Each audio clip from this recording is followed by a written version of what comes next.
তো গাইস এইরকম নিত্য নতুন ভিডিও পেতে আমাদের ইউটিউব চ্যানেলটা সাবস্ক্রাইব করে রাখুন। ভিডিওটি ভালো লাগলে বন্ধুদের মাঝে শেয়ার করুন এবং ফেসবুক পেজটা ফলো দিয়ে রাখুন। ভিডিওটি ভালো লাগলে লাইক কমেন্ট শেয়ার করুন।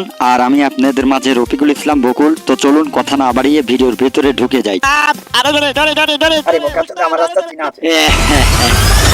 ওরে বাবুরে আস্তে গাড়ি চালা। ওস্তাদের নিজের এলাকা পুরান ওস্তাদ।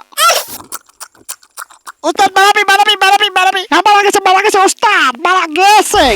আর বোকাচোদা আস্তে গাড়ি চালা, সামনে স্কুল রয়েছে, 30 কিলোমিটার বেশি জোরে গাড়ি চালালে যাবে। এ ভাই প্যাসেঞ্জার এত কথা কই কেন? আরে বোকাচোদা একটু তাড়াতাড়ি চলা, আর সব গাড়ি কত জোরে চলায়, তুমি তাড়াতাড়ি যাও। এ ওস্তাদ সামনে লোক এরে গাড়ি কি হয়ে গেল? ওরে আল্লাহ, এ বলতো ভাগ রে ভাগ।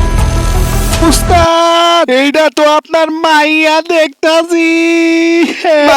কথা গো মা, আমি আর কোনদিন এত জোরে গাড়ি চালাবো না।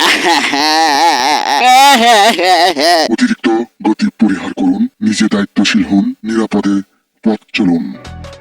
তো সুপ্রিয় দর্শক, আপনারা ভিডিও দেখলেন। ভিডিওটা আমাদের বিনোদনের মাধ্যমে আপনাদের বোঝানো হয়েছে, এটা কোনো সিরিয়াস মাইন্ডে নেবেন না। তো এই ভিডিওর মধ্যে আপনাদের বোঝানো হয়েছে যে অতিরিক্ত গতির কারণে আপনাদের দুর্ঘটনা হতে পারে। একটি ভুলের কারণে একটি পরিবার ধ্বংস হতে সময় লাগবে না।